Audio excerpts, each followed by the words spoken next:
yari yiviriye ngiyo mu ishyamba ariko aza kurwana naza n'ingabo zirwanira mu kirere no ku butaka atarigeze atozwa n'imyitozo ya gisirikare aza avuye iyo ngiyo yinjizwa mu rugamba atari no gutegura atari no kurota iburiya kugira ngo Imana ikwinjize mu rugamba no kuri kwase no kubigufitiye n'icyizere noneho muri iki kiganiro turaza kurebera ahubwo ko bw'intambara Imana ishobora gufinansa turabanza turebeho ubwo ubundi turi ku rugamba oya garuka nyuma gato wavuze urera kandi urakiranuka umakanya Yesu nze nkwegere muri aka kanya kuko tunaniwe muri iyi si ishaje nta kindi dusoboretse kukwegera mwami Imana haleluya makumazi yawe Yesu umakanya Yesu nze nkwegere kuko naniriwe muri isi ndetse no mu gihe cy'intambara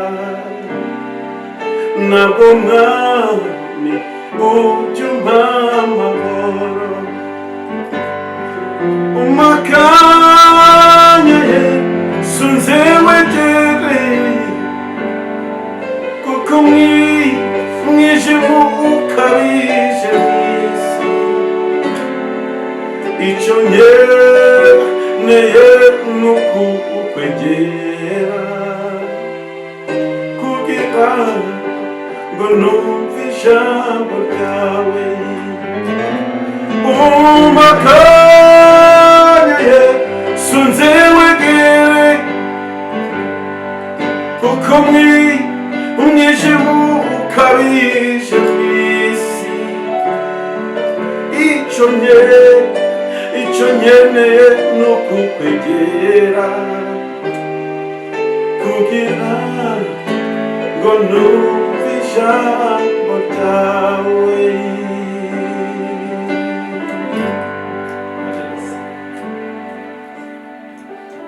turagushimiye mwami Imana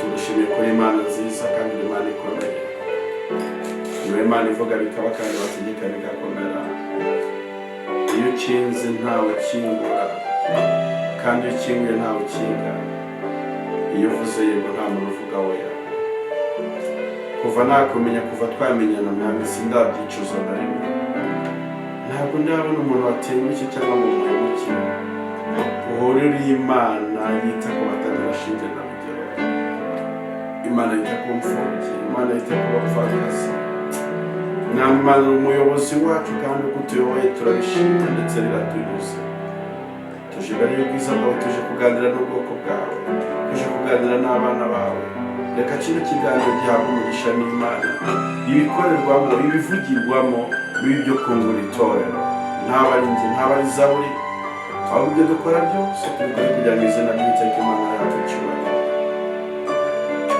ni mu izina rya Yesu kugira ngo turakoze amen amen amen tubahaye ikaze abakunzi b'umusaraba mwese mu kudukurikira uyu munsi wa none ni umugisha ukomeye cyane tugize kuboneka imbere y'ubwoko bw'Imana ndetse Imana ishimwe cyane ko yahisemo yuko ari twe binyuzamo amagambo meza yatewe ku bwoko bw'Imana tubahaye ikaze njye nitwa Plaisir Ntaganzwa hanyuma ndi kumwe na Bikorimana Emmanuel bakunda kwita Bikem tubahaye ikaze ndishimiye ikaze mpawe kandi turagushimiye cyane nanjye ndishimiye ku bwanyu bw'abakunzi ba Zaburi nshya tuhora tugirana ibihe byiza bimeze neza cyane kandi nabo turagirana ibihe byiza buriya rero ikintu kijya kimbaho iyo nza kugira ibihe byiza ntangira kubyiyumvamo hakiri kare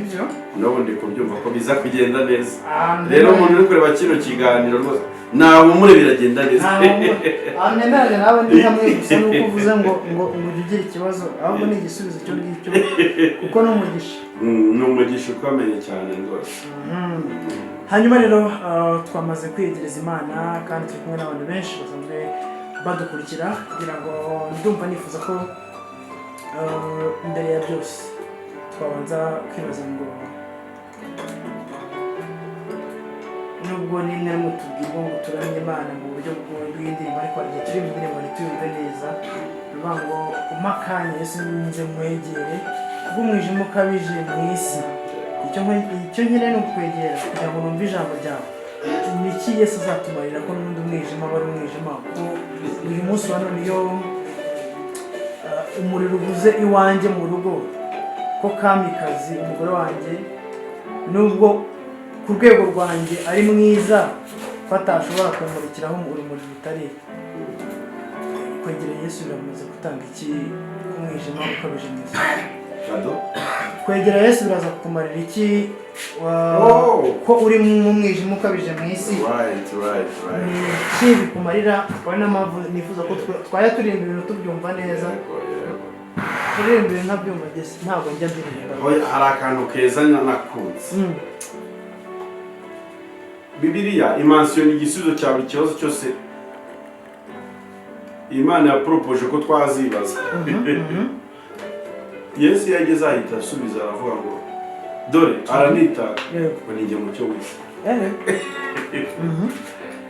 uzi impamvu Yesu yavuze ko ari umucyo w'isi ni uko yari azi ko amanukiye ahantu hatabona bivuze ngo umuntu kugira ngo aze atange urumuri iyo ufite umwijima iwawe mu nzu amatara agiye uhita uhamagara kuri wasa byageze ute ko tutari konegite tudafite umuriro uriya rero niyo nawe wumva uri mu mwijima w'ibyaha ibibazo bitandukanye hari nimero uhamagaraho ukazwa bati my father umpa akanya nze nkwegere kuko umwijima urakabije kubera ko uri gusenga Imana uzi neza ko ari umucyo nk'uko yabyitagaje ngo nijye mucyo w'isi ihita ikumanira ko umukikaga ngira ngo ngibyo byose barimo turirimba niyo ndirimbo rero umpa akanya Yesu nze nkwegere ko umwijima ukabije cyane ese ugira ngo none akabije umwijima muri iyi minsi urakabije uteye ubwoba ahubwo ikintu kibaje giteye agahinda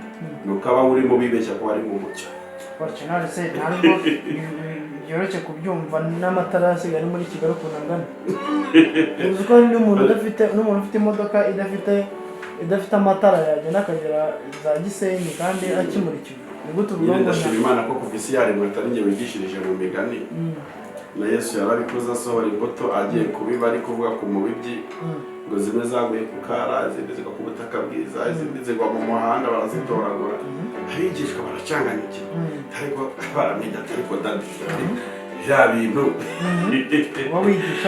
ari kuvuga ati burya ko twagenderaga mu kigara nyine tukikomeza nk'abantu bahorana nawe ariko hariya hantu ntabwo twumvise biriya bintu uri kuvuga ari ibiki yasabye ati kubera ko mwawe kumenya ibintu by'Imana imuzi sikiyane kwambira ibintu mubwire izaguye ku kara nizi izaguye mu mahwa nizi izaguye mu butaka bwiza nizi rero ibintu tuvuga rimwe na rimwe hari igihe bitaba ngombwa kubyumvwa n'abantu bose ahubwo byumvwa na ba nyirabyo icyo ngicyo ugomba gukimenya ariko iyo tuvuga kubera ko tuba tubwira abantu benshi batandukanye tugerageza kuvuga mu buryo mvugo iri generali ariko kandi nabwo imvugo y'ijambo ry'Imana rigiye bisaba kuyumvira mu mwuka kurusha mu mubiri ku buryo ugiye mu mubiri ushobora kwibaza ukuntu muri Kigali amatara barayaka ariko kuvuga ngo abanyakigali bari mu mwijima hari ubundi bwoko bw'umwijima tuba dushatse gusobanura hanyuma tubahe ikaze kuri Zaburi Nshya tubahe ikaze kuri Evangeliser Le Monde TV hanyuma ukomeze ugubwe neza reka twongere duhamagare Imana nubwo nawe wasenze turagushimira Imana ishobora byose tugushimira cyane ko duhaye andi mahirwe yo kukuvugira kuko ijambo ryawe abantu mugenda mu Yesu mwiza mu butumwa bwiza mubabemera muzabutise nyemerera uzubane natwe dukoreshe icyubahiro cy'Imana kigaragara hagati muri twebwe kandi ubushake bwawe bugere ku bantu badukurikiye mu izina rya Yesu amen. Bikeme Karabe ndumva nifuza ko tuganira ariko hari ibintu umuntu adashobora kugira amahirwe yo kumva mu rusengero nyamara Imana igenda ituvunguraho gake gake ku buryo ibyo twamenye tubimenyesha abandi ariko kwizera none uyu munsi ndagira ngo wari uduhe topic. Twihere topic noneho tugendere. ubu rero kuva unsabye topic ndayigwada ndumva Imana muri iyi minsi imaze gusobanurira abantu ikintu bita urugamba. Urugamba. Witegure. Urugamba ndimo kurwanya rurakomeye. Iyo ruza kuba urugamba rwo mu mubiri nari guhamagara inshuti zanjye, nari guhamagara abakomeye, nari guhamagara abavandimwe nabo bakafasha. Naho hantu tugiye kuganira urugamba. Uzi ikiro natusa kureba. Hari n'abakunda kuvuga ngo intambara. Mfite intambara zinkomeye. Nidushaka tubyite intambara. Intambara n'urugamba ni impanga. Sibyo? Noneho muri iki kiganiro turaza kurebera ubwoko bw'intambara Imana ishobora gufinansa. Turabanza turebeho ubwo ubundi turi ku rugamba. Oya, garuka nyuma gato. Wavuze ngo hari imvugo z'umwuka ziba zijimije. Yego. Turabanza tumenye imvugo itajimije mvuga n'abantu bose. Mu mvugo itajimije tugiye kuganira ku rugamba rw'umwuka. Oya, turabanza duhere ku ijambo rivuga ngo intambara cyangwa urugamba mu mvugo bivuga n'abantu bose ni iki ubundi. Noneho mu mvugo y'abanyamwuka ni iki? Sibyo? Nitumara kubona ibyo bintu uko ari bibiri, turebe noneho intambara mu buryo bw'umwuka zifinanswa na bangahe n'abandi tuze kujyana noneho ku Mana. Ubundi dusobanukiye ko intambara ari imirwano. Sibyo? Ni ukurwana. Mu ntambara iyo umuntu arwana aba afite uwo bahanganye. Kuko nta muntu ushobora kwirwanya. Nubwo nabo bajya hari n'abantu biremera intambara badafite aho bari kurwana nabo. Wenda nabyo ushobora kuza kubona yose. Sibyo? Intambara isanzwe ni uko ibimeze. Ni uku fighting. Komba. Ni ukurwana n'umuntu cyangwa abantu runaka. Yego. Cyangwa ukirwanya utabizi. Cyangwa ukirwanya utabizi. Yego. Byanashobora gukoresha intwaro zose zishoboka. Yego. Kandi intambara yose ishobora no kuvamo urupfu. Cyane. Intambara ishobora kuvamo urupfu. Kabiri, intambara yose igira isoko. Igira ikibitera. Kandi igira na cause immediate. Yego. Sibyo? Turi kuri aspect y'umubiri. Aspect politique. Turaza guterura ibyo bintu ikajyana consequence, ingaruka z'intambara. Kandi ingaruka buri wese azikorera ukwe. Yego. Bitewe na source. Cyangwa na cause immediate y'intambara arimo. Yego. Uyu munsi rero twebwe tugiye kwiganirira ku ntambara y'abanyamwuka ishobora kutagaragarira mu masasu, ariko igaragarira mu bitekerezo no mu bundi buryo butandukanye, kandi iyo niyo bikurusha y'amasasu. Iyo ntambara rero yo mu buryo bw'umwuka yo ni bwoko ki, imeze ite?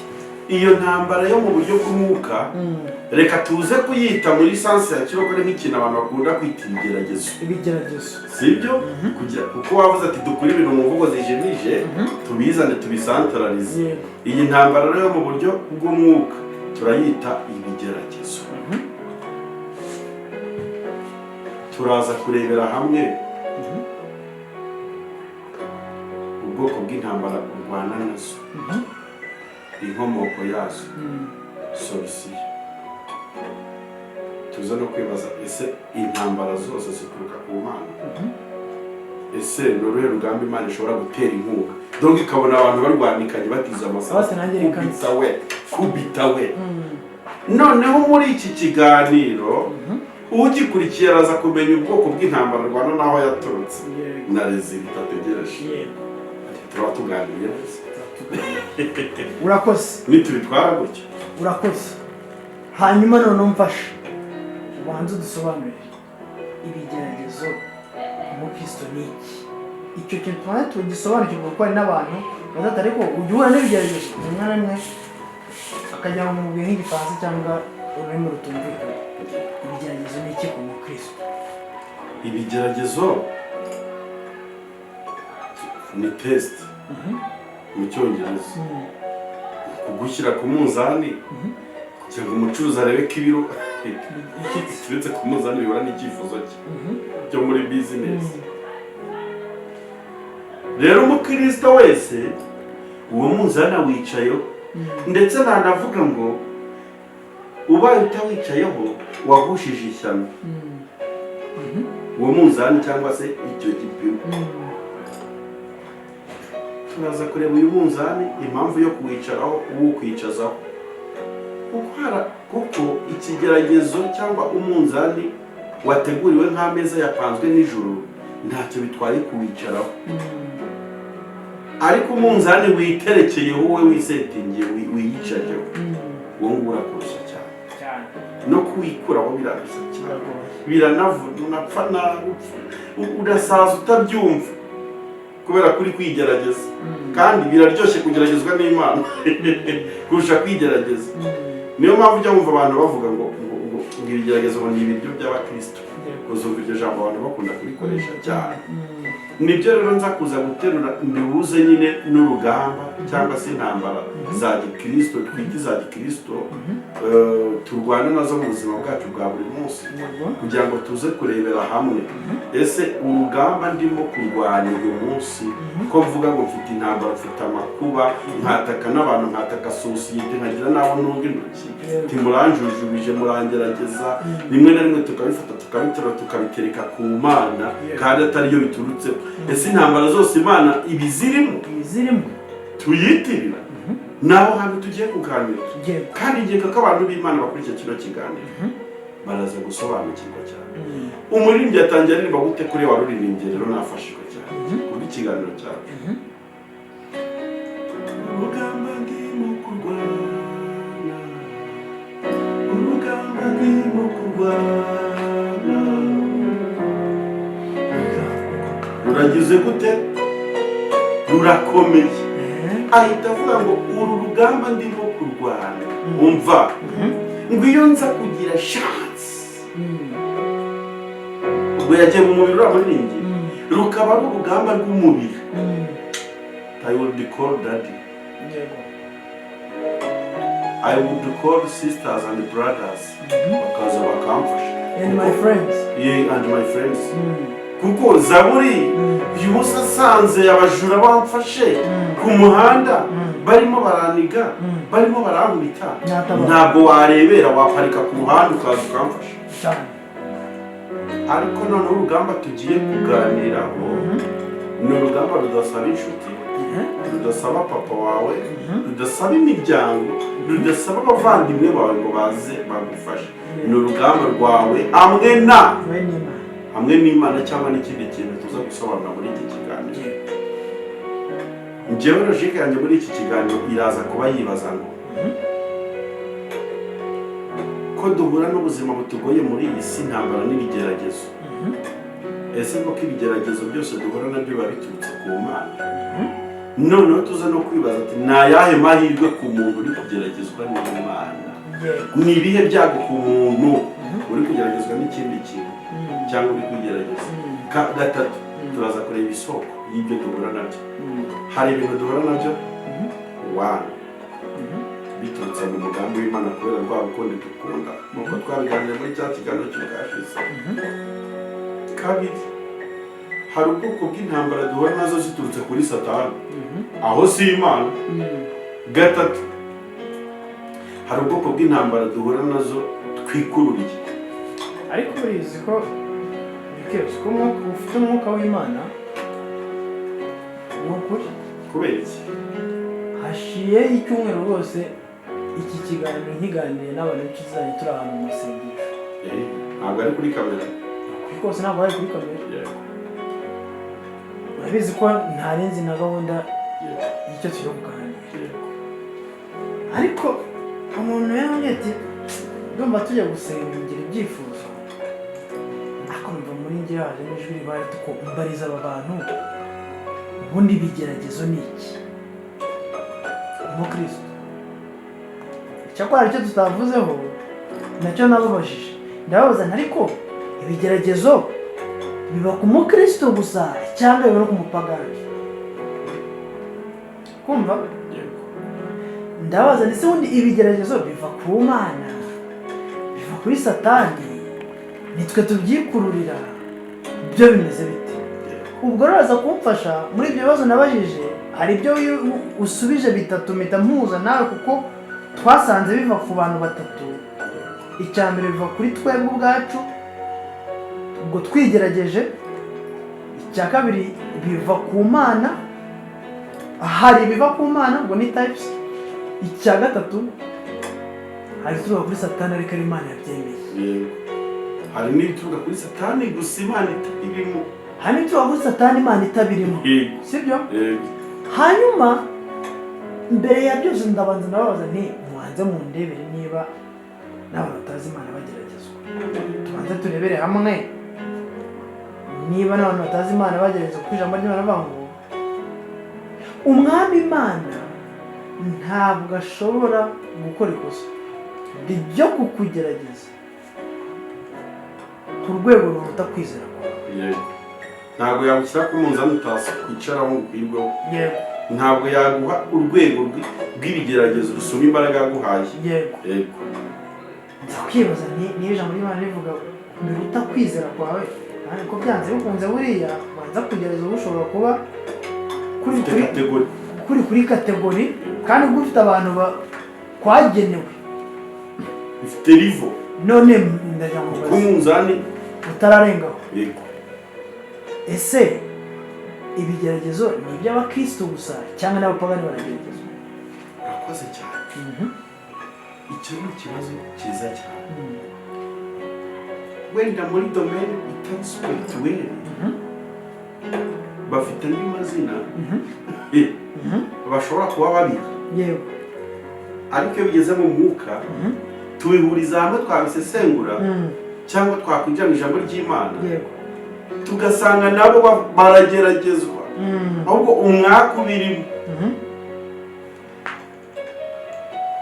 bageragezwa ibigeragezo bitari guturuka ku Mana kuko twe twamaze kubona ko ibigeragezo by'abakristo ni ibiryo ntitwanabyinubira kuko buri gihe urugamba rwose Imana itangije ku muntu wayo ukunda resulta ziba positive.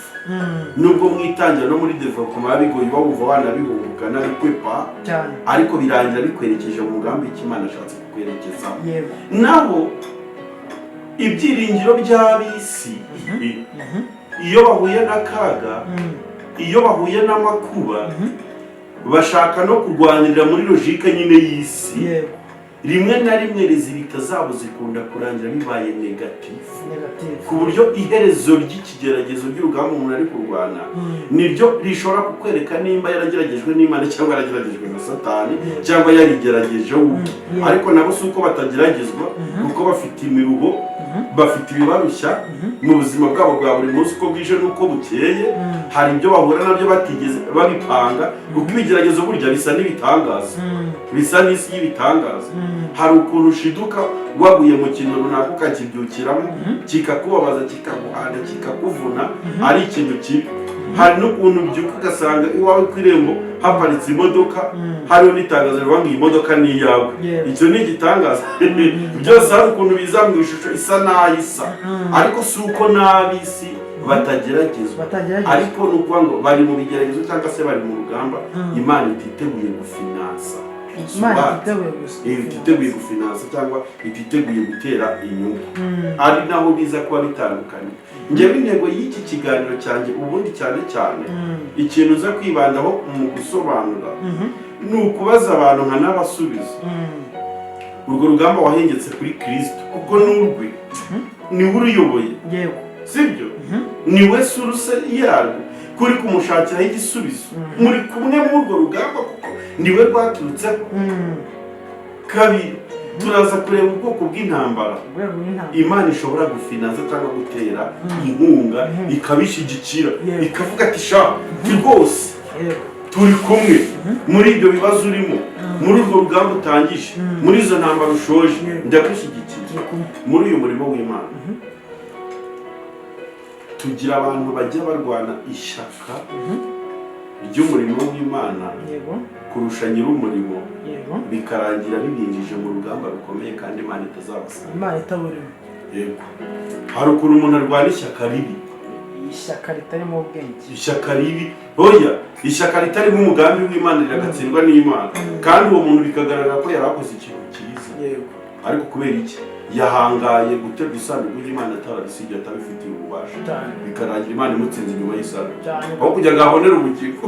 Urumva ukuntu umwana bimeze, umugabo itahuza byamubayeho, yaraje n'isanduku abona abantu barashaka kuyirika, ati muhave murafatiye, turabafite mu matorero timuhave nyabuneka, ati itagwa hasi. Imana ati we toka, wowe urandamira njye hari umuntu ujya undamira ashaka, ndajya ngo menyesha abantu ko uza ataragize icyifuzo kiba ariko cyari cyiza. Ntabwo uza, ntabwo ari ishyano, si uko ikintu yarakoze cyari giturutse mu mutima mubi. Oya, none se ubwo ngubwo umwami wa mbere wa Isirayeli nzi ibyo yakoze, ngo yabonye ngo umuhanuzi w'Imana Samweli atinze kuza, ubundi se si ukugenda agatora bino akajyaho cyane akahita ashyiraho igitambo bikaba birarangiye kugira ngo atinde, urugamba rurashyushye yakagende mikuru. Yego, yabisize. urumva nkaho uza yarwaniye mu muhamagaro utari uwe cyane, mu bintu atasigiwe. Uzi ko buriya no mu rusengero ikibo cy'amaturo gishobora kumuhaza akameneka, wajya kuyatora ari umukristo ukabizira. Ni ukuri, kandi wari ukoze ibintu byiza we gutora amaturo ya Yesu Kristo yandaga yaguye hasi kugira abandi batayatora, kuko bidakozwe n'umudiyakoni tujya twigisha abantu b'Imana babekiriya bave mu bintu bimeze nk'igikarita amadini yagiye akinga abantu mu maso, bamenye ijambo ry'Imana icyo riba rishaka kuvuga. Ukabona umukristo utoye icyo kibo wari ugize iryo shyaka, Imana imutsinza, aribyo byabaye kuri Uza.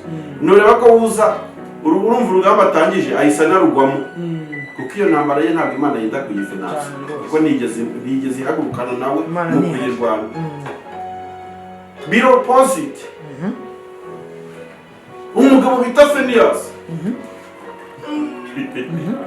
yasanze abantu bari gukorera ibya furambi mu ihema mu nzu y'Imana bari kuhasambanira, ariko Imana ndayikunda cyane.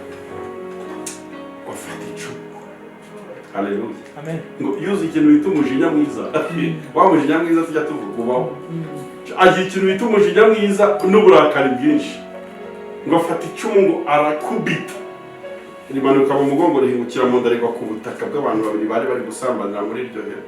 Imana ihita imwirahira mu mudugudu, ntore bashaka Feniya iramuhamagara, kuva naho nyine ni wowe umuntu hano ubundi unyemeje muri akantu keza. Umuntu yisha abantu Imana irabyina, uwaramuye isanduku yayo iramwishe.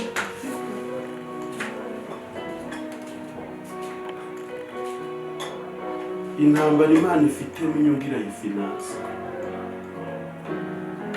urugamba rushorewe na Yesu arutera inkunga cyane. Niyo ururwana ntabwo urwana mu izina ryawe, uba urwana mu izina ry'uwagutumye. Kumvikana zawe. Yego rwose. Mu ruhande rw'umubiri Feniyasi ari kujya muri ribu, bene wabo bene wabo biriya miryango,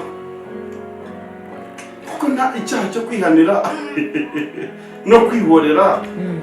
Oya, bari kubafunga, bari kubakatira imyaka runaka, bene wabo bari kumujyana muri ribu. None umuntu wisha abantu mu ijuru bakomye amashyi, batanze na courage na felicitation, ariko umuntu waje kuramira isanduku y'Imana ngo itagwa hasi, we abanyamahanga bakayirebera iguye ari Imana, we Imana iramwishe. Iramutsinduye, imutsinze kuri iyo sanduku. What is the comparison?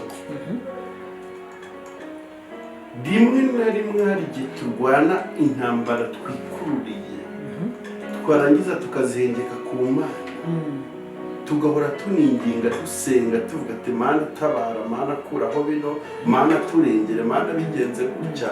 Imana igahora yiturije itadutega amatwi kubera ko izi ko dushobora kuba twicaranye n'igisubizo cy'ikibazo twateje. Uyu munsi ngiye ngasanga ngatera umukobwa inda, umukobwa akabyara, akabyarira iwabo. Si ubundi muri iyo poroje aho nyigejeje Imana iri wabanje kuyisiga ubona kujya muri iyo poroje. Vuza akantu keza, nugera mu rugo wigurire fanta. Nsize Imana nyibwiye bayi, ngiye kwicira inzira, ngiye mu biro nigeze mpangana itazi nimba nanabiriwe, ndayicitse. Ngiye mu gikari, ngiye gusambana, nteye inda, umukobwa wanjye arabyara, abyariye mu rugo, aribije kumfata cyangwa izindi nzego zibishinzwe. Ikibazo nateje muri sosiyete, uko abantu bandagaye sosiyete bari kundirira bajya no mu bihuru gusenga, Imana umukozi wawe Satani yaragushutse, yakoze amahano.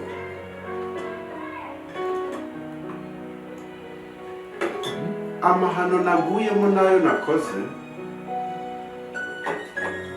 nkibitangira kubyinjiramo, bwari ubwoko bw'intambara mpamagaye ku buzima bwanjye ariko idaturutse ku Mana.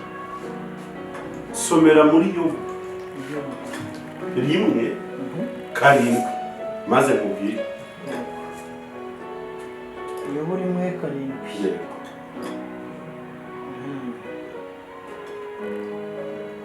Yobu 1:7 aravuga ngo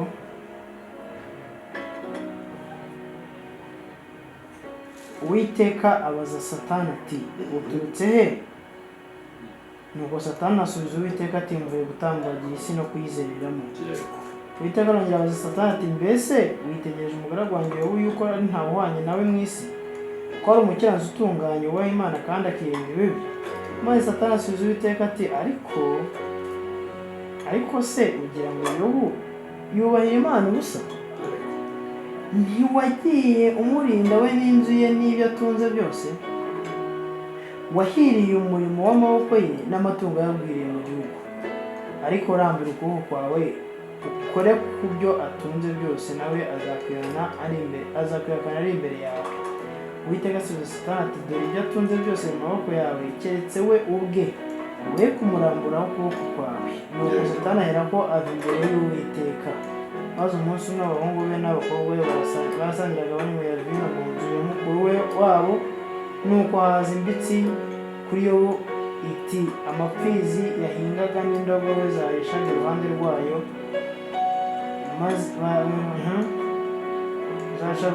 maze abasheba babyisukamo barabyinyaga, ndetse bicishije abagaragu inkota. Nibyo warokotse njyenyine wo kubikira.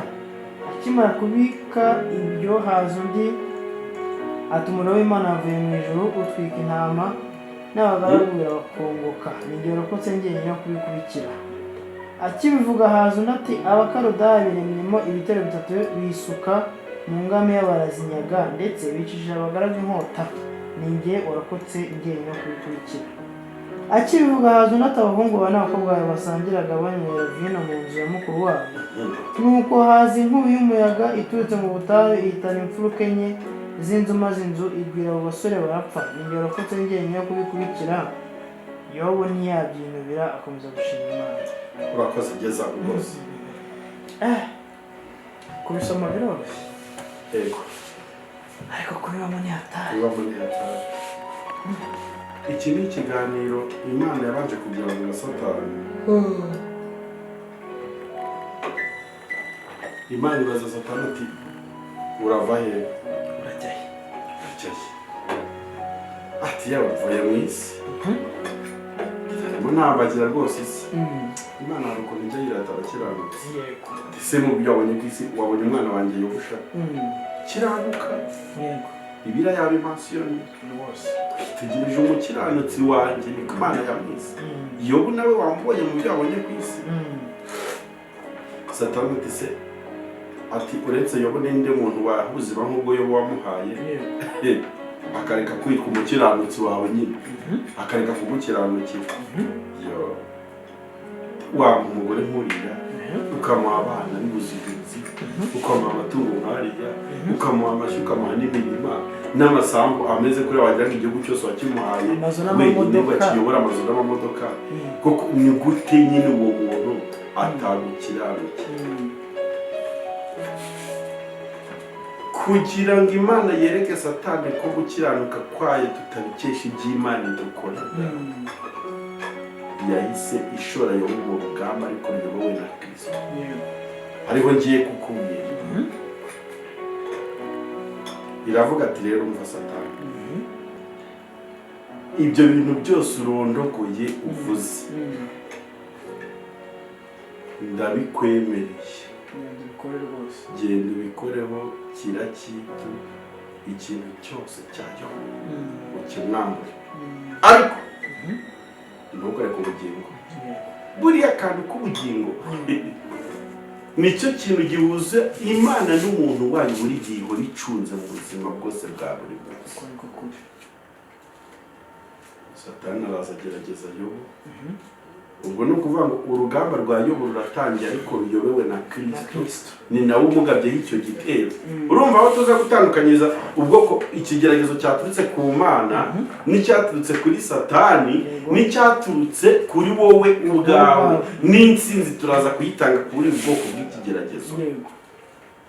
Tutabidetaye nk'uko Bibiliya ivuga abantu baza kugenda babyisomera. Satani araza kukumba ibintu bya Yobu byose, abimaraho byose, ibyo by'abana n'umugore mwiza n'amatungo n'ubushyo n'ubutaka byose Satani araza agira ute? Arajyana. Ariko Yobu akomezwa n'Imana, ahabwa n'imbaraga zo kubasha guhagarara muri icyo kigeragezo cyaturutse ku Mana. Kuko biriya bintu iyo bikiba ari umuntu runaka byaturutseho, Yobu yari kujya mu rukiko, Yobu yari no kwirwanirira bigakunda, ariko no kuvuga ngo urugamba rwaturutse ku Mana rufinanswa n'Imana gusa yo ubwacyo, nk'uko byagendekeye Yobu. Yobu imbaraga yahawe ntabwo yazaye kuko yiriwe anazisengera, kuko yahindutse ishuri Imana inyuza muri urwo rugamba kugira ngo yigishe abatuye uyu munsi wa none. Imana yanzura guhagarara na Yobu no kumufinansa, kuko navuze ngo urugamba rwose Kristo ayoboye abatera n'inkunga. Ariko utararenga aho ngaho, twarabagira ko Yobu atabayeho. Waduha urundi rugero kugira ngo nabone tutababangamiye ko wasanga kuko atarabaye. Nta kibazo. Yobu se yabayeho koko? Reka mwereke puwenge mpagazeho.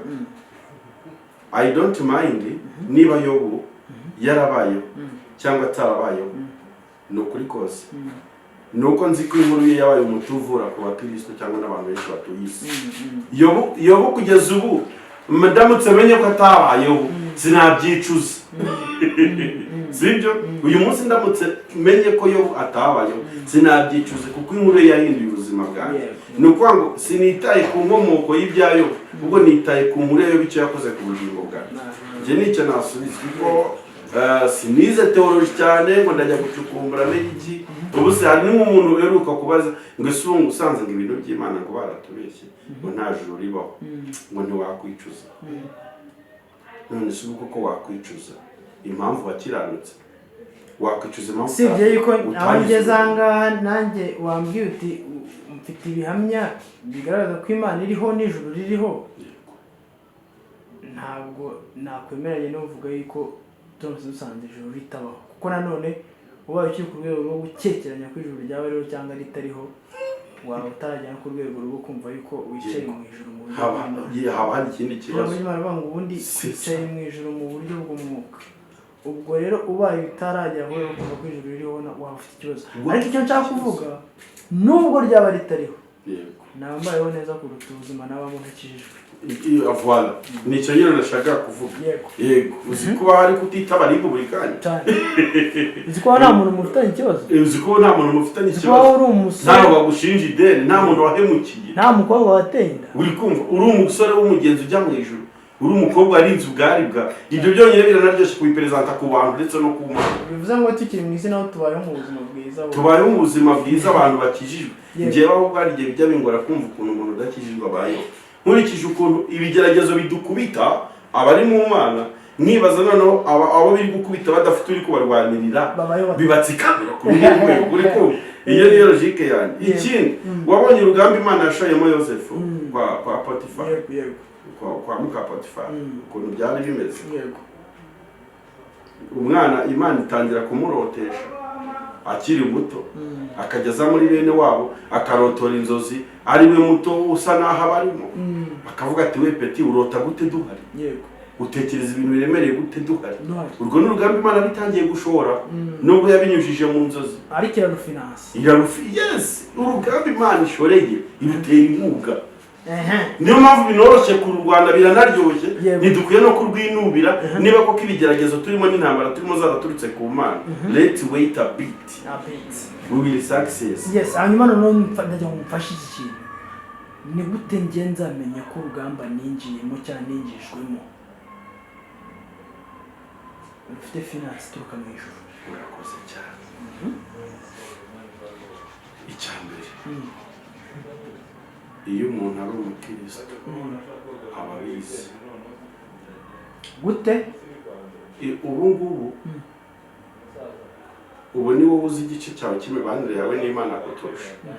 Kuko Zaburi tureba dushobora kuba tumubeshya.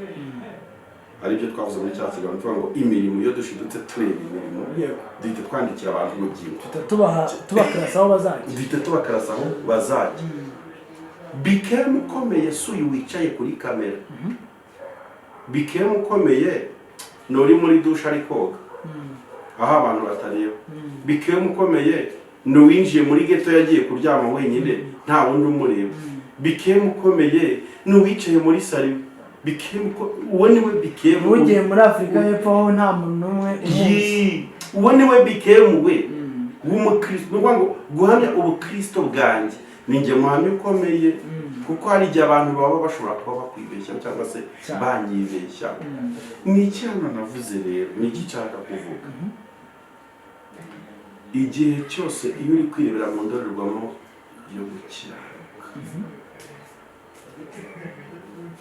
ibikubaho byose n'ibyo unyuramo mu buzima bwawe bwa buri munsi, ubundi igipimo gisuzuma ibyo bintu uvuze ni ukureba ese koko ndi uwa Kristo, namaze kwakira Yesu Kristo nk'umwami n'umukiza w'ubugingo bwanjye.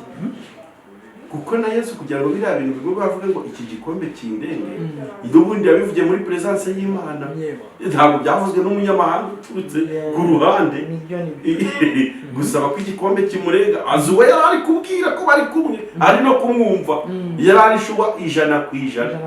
Niyo mpamvu rero indorerwamo yo gusuzuma ubwoko bw'ibigeragezo u Rwanda nabyo ni ukubanza gutekereza ku wuriwe.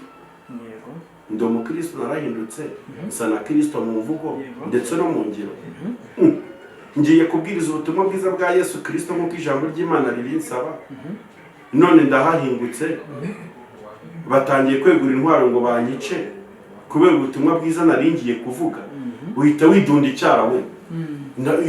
Ntabwo ushobora no gukora mu mufuka ngo ukuremo na pistole wayibika kavuga ati oya, hano Uwiteka ambwira ko nibigera gutya nazigera nirwanira kuko urugamba atari urwanje.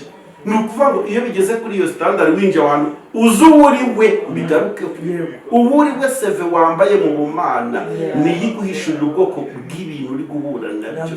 Byigeze biba kuri Petero ari kugendana na Yesu byakomeye, abantu bashaka gufata Yesu, Lotipa akuramo inkota agaruka mu mubiri, aravuga ati kuri iyi nshuro ndabona no mugabo ntaza kumwishinga, reka tube turetse kureba ibya za ntambara z'umwuka, reka nkoresha akantu nitwaje hano putu kubita ugutwi kugwa nk'iriye. Yesu aravuga ati oh sorry my friend, ntabwo ari uko turwana, uru ntabwo ari rwo rugamba rwacu, hava utangiza ubutumwa bwiza navuze igihe tumaranye cyose, si we wagakwiye kuba ukora ibi bintu. Uru rugamba turiho si uku barurwana, abaramukebuye. Niyo mpamvu harimo n'indi kurozi ikomeye wenda tutatinda muri iki kiganiro. Hari abantu bajya bashaka kurwanirira Imana no gushaka solution ku rugamba yateje, bikarangira bafeyirinze. Ikintu rero gikomeye kikubwira ubwoko bw'urugamba uri kurwana naho byaturutse, ni wowe wa mbere, ni wowe moteri, kuko intambara wateje wowe ubwawe. Niyo utabibwira abantu ko uri nyirabayazana cyangwa uzi inkomoko yabyo, mu mutima wawe ubizi, ukavuga ati ibi bintu ndi kurwana nabyo nubwo ndi kurusha imiryango, nkarushya n'itorero ngo risenge, ibi bintu nzi ko ari njye wabikoze. Cyane njya birebera kuri YouTube ku bantu batanga ubuhamya bwa divorce, nibo njya nkunda kwitegereza cyane. Umuntu akaza kuri screen avuga ibintu bitagenze neza mu rugo rwe biturutse ku mugabo, byose akabiturondogorera, akabisuka, akaduha amakuru tutamusabye, akaduha amakuru tutigeze tumubaza. Noneho agakora ikosa, akavuga ibitaragenze neza ku mugabo, akibagirwa kuvuga ibitaragenze neza kuri we, kandi wasanga ibitaragenze neza kuri we ari byo biremereye umugabo yamukoreye, ari nabyo byamusenyeye urugo. Mu kanya yaza kuri kamera kubera amarangamutima amwe ya kimuntu dusanzwe twigirira, tuzajya tubasha gukaruma koko tukanarira tukanamwumva, kuko ari gukora ku mutima zacu niko turemye, tugasaba tuvuga ati yo mana we abagabo mw'iyi minsi mana ibintu bakorera abagore mu ngo zabo. Kumbi wegereye uwo mugabo akaguha umwanya mukaganira, nawe akakubwiza ukuri nk'uko agufite ku mutima, aho gushobora gusanga uriya mugore yari satani, ari ikigeragezo Imana yakuyeho umugabo kugira ngo Imana irekere ubugingo bw'umugabo, ariko umugore kuko ari witanze kwidekarara, akaza yego akaza atangishije umupati nawe. Iyo tumubonye tuvuga ko uwo muntu ari kugeragezwa, kumva uwo muntu ari mu kigeragezo yikururiye, agomba no kurwanira cyangwa solution, kuko Imana ntabwo ikwiye kubibizamo kuko si urugamba yatangije. Tujye ubundi nyine hano gitsasa inzobe, urabizi ko ntajya njya ruswa. Reka mbwira ikintu nikundaho, iyo nzi ko ndi kuvugira muri presence y'ijambo ry'Imana, nta kintu na kimwe gishobora kunanira. Ntabwo ni ukuri. Hari igihe abantu bavuga ariko kuki utagira ubwoba, nkabwira abantu iyo ubaye uri umukristo ukaba utari kwemera kuba risike y'ibyo uvuga, ntabwo ubwami wawe ugeraho. No kuri kose ntiwakorera Imana, ntibishoboka ko waba umunyakuru ugira ubwoba, ntibishoboka ko waba umunyamakuru ko utemera kuba risike y'ibyo wakoze. Twicaye ku isi iyobowe n'ikinyoma. Dukwiye rero kwiga kubaho dutandukanye ubwoko bw'intambara duhura nazo nizo turwana, tukajya dukora evaluation buri mwaka cyangwa buri munsi. Ese iki kibazo ndimo, iyi ntambara ndi kurwana mfite niye participation, natanze muhe umusanzu. Iyo usanze uri kurwana urugamba rutaturutse ku Mana, usubira inyuma ugakora ikintu bita meditation no kwicuza no kwihana, kugira ngo imbabazi z'Imana zijye zakwinjira mu kigeragezo cyawe. Icyo ni cyo ukora. Naho ku muntu uri kurwanira muri presence y'Imana, umuntu Imana yashoye mu bigeragezo, ahita ahura n'ijambo rivuga ngo Uwiteka ntabwo anezezwa no kubabaza umuntu wagiteka, imugaruka bikamugenda ibambi. Niba uri kurwana tugenda twerekeza no kuri kwa Kristo, niba uri kurwana intambara wihamagariye, rwana nkawe, reka Satani, reka Imana, urwishigishije ararusoma. Nurwana nkawe urasubira inyuma. Niba ushaka ko ukuboko kw'Imana kwicara mu kigeragezo wizanike, banza wihane. Icuzo narogereta amakosa wabikoreyemo, uvuga ati Imana kubw'ubuswa n'ubujiji bwo kutakumenya, njyewe nagiye gusambana, nera umukobwa abandi ngo kubwanjye, sina Satani wanshutse n'ibyo yabyigambiririye, mfata na moto jya kubikora, nkuramo na sida. Ariko kabwira Imana ati Imana ibyo bintu nakoze ndabirokonesheje, nakiriye amaraso yawe Yesu Kristo, nyeza nurangiza kunyeza iki cyaho nyize n'ingaruka zacu. Nubwo wajya vuga Imana nikize ingaruka z'ibyaha, ndagiye ntangaze kwibikiza, kuko dufite ubwoko bw'abantu benshi batandukanye baca ku mateleviziyo yacu bavuga ngo njye nari ndwaye sida. ndakira. Abo ngabo barabazi Zaburi, mbakubajije wananzanira n'amanimero yabo barahari.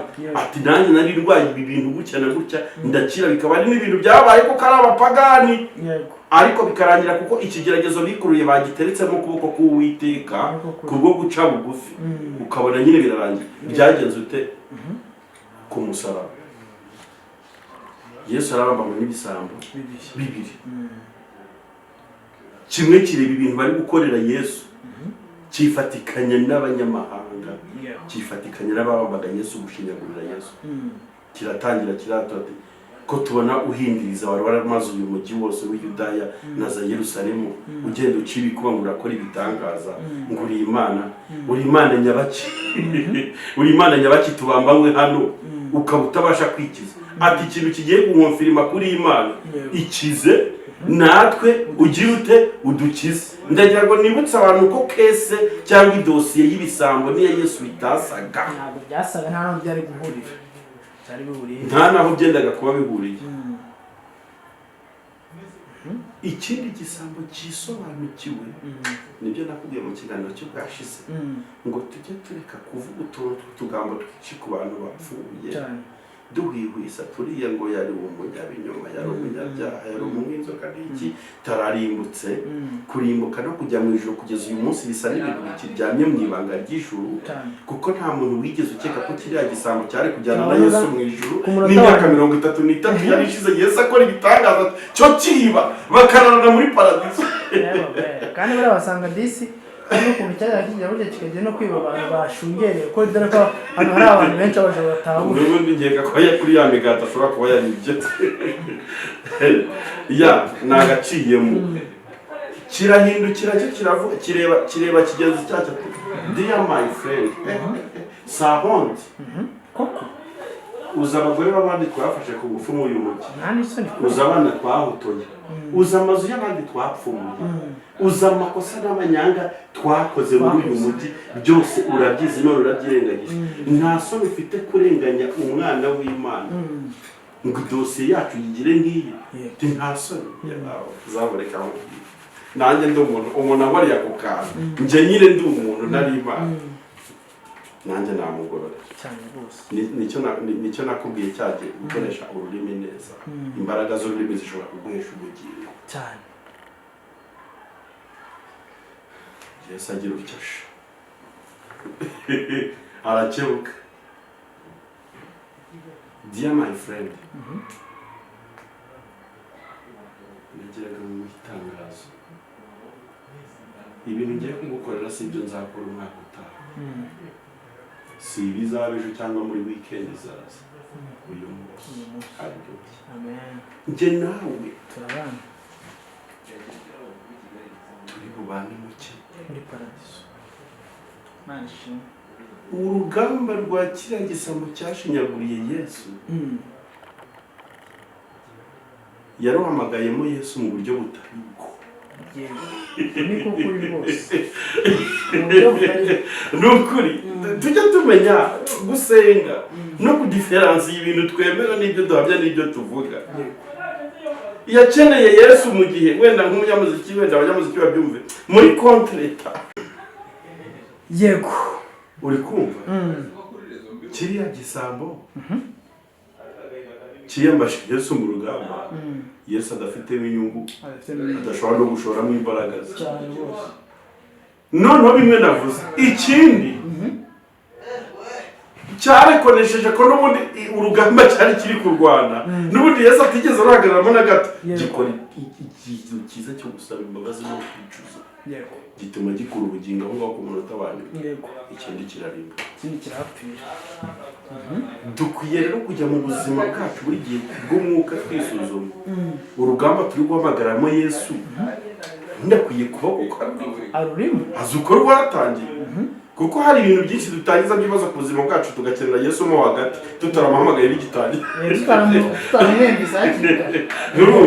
tutaramwumvisa hakiri kare, ahubwo tukamuhamagara bigeze hagati, tukamuhamagara bigeze muri cyamunara, tukamuhamagara bari kudutereza amazu, tujya gusaba ideni ntitwamubwiye, ahubwo turamwiyambaje ati utwishyurire imyenda yacu, wawufasha abizi ntakagero nkanze, wowe ufashe umwenda bizi none bigeze hagati cyangwa narigiye kuza ati Yesu dutabare kubwuriya mwenda kuki ubundi wagiye utamubajije urwo rugamba rwawe warurimo waramwemeye rurwane nkawe nimba ari amakosa abikoreyemo nimba ushakamo ikiganza cy'Uwiteka ihane nk'uko kiriya gisambo cyabikoze papa dadi njyewe rata nugera muri bwa mujyi uvuga haleluya ni ukuri uzanyibuke amen yes ukwiye gushyira ku munzani ukareba urugamba ndimo kurwana what is the source of it isoko y'urugamba y'ikigeragezo y'ikintu n'isi ikigeragezo ndi subundi ni ikigeragezo cyanurutseho ni ikigeragezo giturutse kuri Satani ni ikigeragezo giturutse ku Mana bimeze dore ubwoko bw'igerageza Imana ifinance itera inkunga wari ni ikigerageza Imana yatumyemo Satani yego ngo kugerageza ngo azakugerageza agerageza kwizera kwawe icyo ngiki Imana iragifinance yego kabiri gishobora kuba n'ikigeragezo kiri guturuka ku bantu bagenzi bawe ariko bahawe ubutware ku buzima bwawe bw'umubiri buri fizike ariko ari Imana ibatumye kugira ngo igerageze kwihangana kwawe ibone n'ikizaguhembera kuko wihangana ariko utundi tuntu twose tugenda twigerageresha cyangwa tugenda twihamagarira we need to accept to be risk taker of those questions ni ukuri kose tukavuga ati Mana aha nabaye ikigoryi cyawe nungureho umwuka wawe hano naraguhemukiye nanjye ndabizi n'umutima wanjye urabyemera uru rugamba ibintu njya kubikora n'umutima nama wari wambujije na marayika wawe yaransanze aransura ndamusuzugura muri iryo joro ndabyibuka mbabarira kubw'ubugoryi bwanjye maze ntabare nuko twakabaye kuba duseka mu gihe turi kurwanya intambara twikururiye Imana idafite ikigeragezo Imana itemeye yuko ujyamo kiba kiguturutse ugomba kubanza kwihana kugira ngo Imana kugira ngo ukinjizemo Imana kuko Imana igendana n'abantu irebera muri presence yayo ni ukuri hari ibiryo by'abana b'Imana bidakwiye guhabwa imbwa yego niko yavuze Imana turengere ijoro ni ijambo ry'Imana atagira ngo abantu nutse ni ijambo ry'Imana ryabivuze ati ntimugafate ibyo kurya by'abana b'Imana ngo mubizigaburire iyo Yesu iyo bivuze imbwa bivuze ibintu byinshi cyane bitandukanye dukwiye guhora rero twisuzuma tukamenya ubwoko bw'urugamba turwana n'inkomoko yarwo tukamenya nimba ari urugamba dukwiye kuba duhamagaramo Yesu cyangwa nimba ari urugamba dukwiye kuba tumedita tunicuza ibyo twakoze tukajya twahamagara Yesu uko biri kose nta muntu w'umukristo udakwiriye guhamagara Yesu haba mu buzima bwiza urimo haba no mu bibazo urimo ahubwo ikibazo ushobora kuba umuhamagara Yesu ariko hari ibyo utabanje gukora bitewe n'ikigeragezo urimo ikigeragezo wihamagariye ikigeragezo wagizemo uruhare kujya mbere yo guhamagara Yesu banza mubwira kubabarira yego urekone suswa wagize yego nurangiza nawe uti Yesu we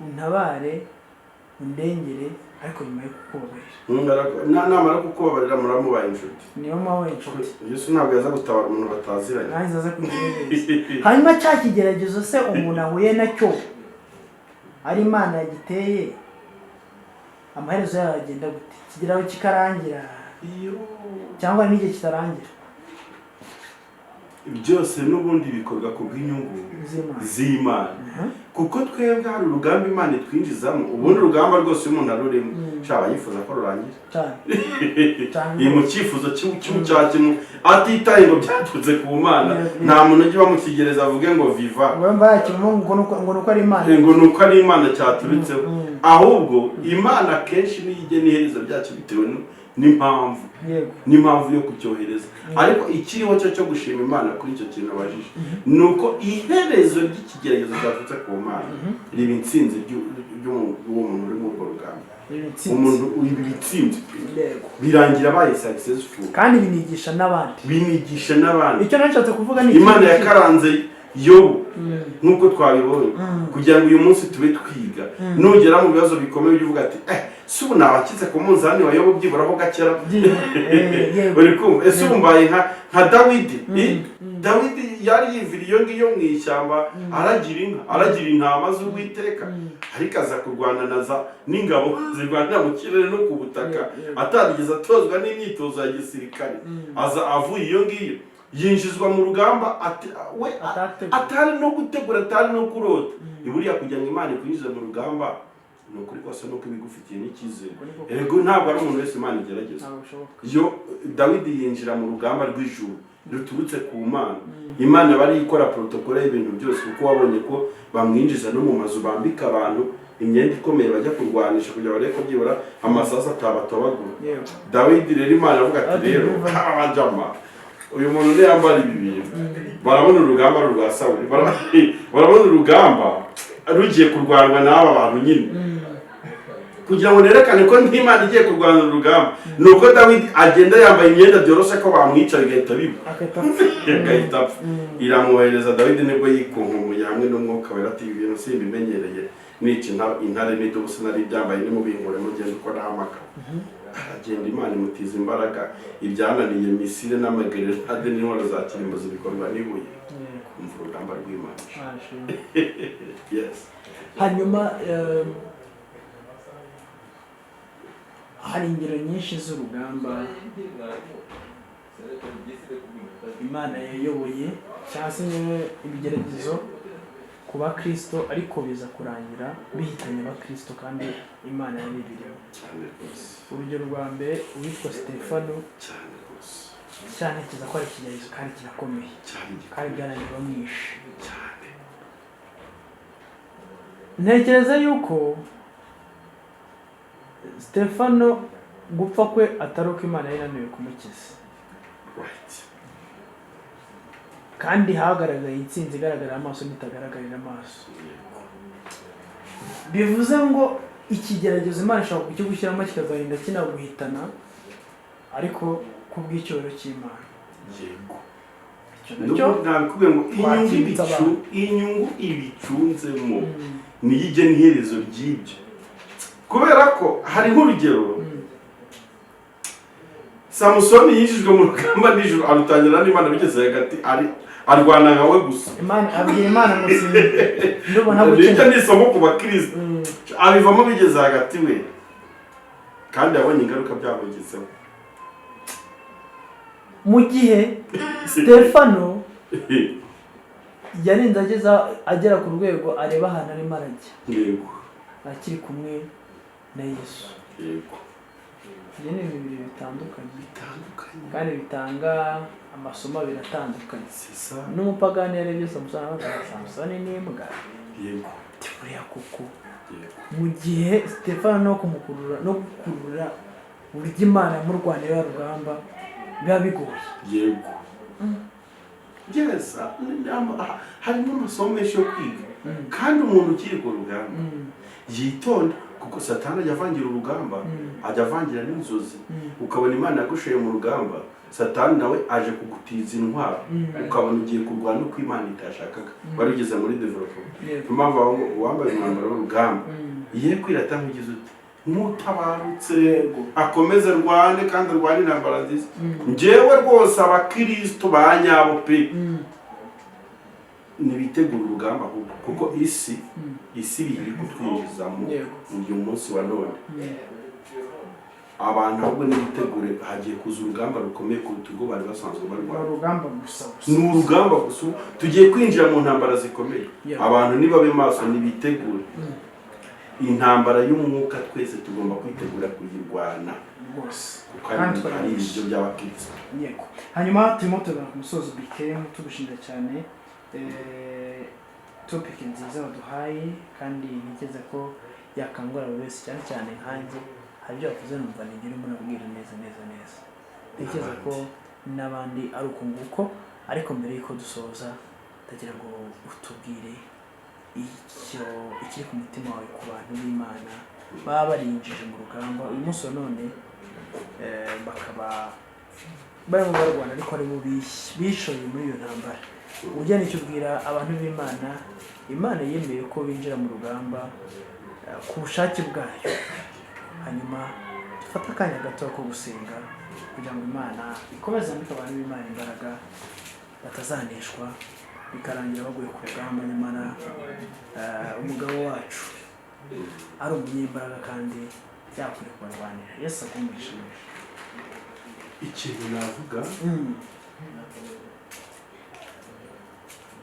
niba iki kiganiro kigushyize ku munzani wishyurirwa kuri kurwana urugamba mikuru, kuko twagiye tuvuga ibigenda biberekana n'ibibaba.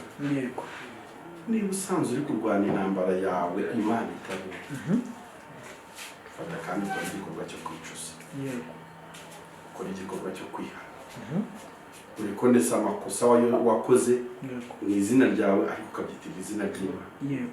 Impamvu wabuze Imana, wabuze no kwihangana, wabuze n'intsinzi muri ibyo bintu guhura nabyo, ni uko Imana itabirimo. Igihe Imana ipfukame, wemera ubupfapfa bwawe, wemera intege nke zawe, ubwira Imana ati Mana, nsanze naragendeye mu murongo w'ibyo udashaka, nicira n'inzira ndanabikora, none ndakwinginze kugira ngo ndebe ko uru rusyo rwava kuri jye, ngwino noneho turwanane, narindi kurwana njyenyine, noneho nkwetseye muri iyi poroje, ngwino ubane nanjye, ariko aya makosa nakoze ndayicujije. Kabiri,